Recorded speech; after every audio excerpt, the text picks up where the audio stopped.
শুধু একবার কাউকে পাঠান, অনেক মানুষ এসব গুনাহ করা থেকে বেঁচে যাবে। একা আছেন, আল্লাহকে স্মরণ করুন। কষ্টে আছেন, মোহাম্মদ ও আলে মুহাম্মদের উপর দরুদ পড়ুন। মন খারাপ থাকলে ইয়া হাইয়ু ইয়া কাইয়ুমও পড়ুন। টেনশনে থাকলে ইয়া রাহিমও পড়ুন। ফ্রি থাকলে মেসেজটি ফরওয়ার্ড করুন, হে আল্লাহ, আমার উপর এবং তোমার নবীর উম্মতের সকল সদস্যদের উপর তোমার রহমত বর্ষণ করো, আমিন। তথ্য: আপনি কি জানেন পবিত্র কোরআন শুনলে ক্যান্সার হয় না?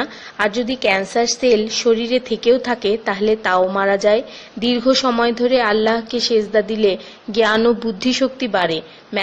মাথা ব্যথার সমস্যা হয় না, চুল পড়া দূর হয়ে যায়।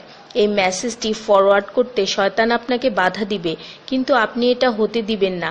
আর সব কন্ট্রাক্ট নাম্বারে সেন্ড করে দিন।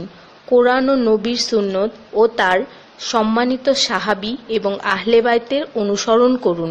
ক্যান্সার একটি ভয়ঙ্কর রোগ। অনেক মানুষ আছে যারা নিজেরাই এটাকে দাওয়াত দিয়ে নিয়ে আসে। ছোট অথচ সাধারণ কিছু পদক্ষেপ গ্রহণ করলেই এই রোগ থেকে বাঁচা যায়। বেশিরভাগ মানুষ খাবারের পরপরই পানি পান করে নেয়।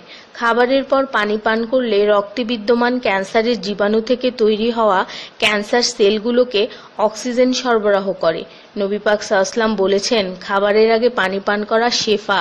খাবারের পরপরই পানি পান করা কলেরা রোগের কারণ। তাই সর্বোত্তম হলো খাবার শেষ করার কিছুক্ষণ পর পানি পান করা। তিনি আরো বলেছেন, 1 চিমটি লবণ খেয়ে খাবার শুরু করো আর 1 চিমটি লবণ দিয়ে খাবার শেষ করো। এ কথাগুলো তাদেরকেও জানিয়ে দিন যারা আপনার কাছে জীবনের চেয়েও প্রিয়। যদি কোনো ব্যক্তি ঘুমানোর সময় 21 বার বিসমিল্লাহির রহমানির রহিম পড়ে, আল্লাহ তখন ফেরেশতাদেরকে হুকুম দেন এই ব্যক্তির প্রতিটি নিঃশ্বাসের বদলে নেকি লেখা হোক। আপনার মোবাইলে যত নাম্বার সেভ করা আছে তাদের সবাইকে এটা ফরওয়ার্ড করুন, আর তখন দেখবেন কত মানুষ আপনার কারণে বিসমিল্লাহ পড়ছে। শেফা আর শেফা। রোজ একটা করে আপেল, নো ডক্টর। রোজ 4টা বাদাম, নো ক্যান্সার। রোজ একটা লেবু, নো ফ্যাট। রোজ 1 glass milk, no bones problem. রোজ 12 গ্লাস পানি, নো স্কিন প্রবলেম। রোজ 4টা খেজুর, নো উইকনেস। রোজ 5 ওয়াক্ত নামাজ, নো টেনশন। রোজ কোরআন অর্থসহ তেলাওয়াত, happy and happy. So don't stop forward please.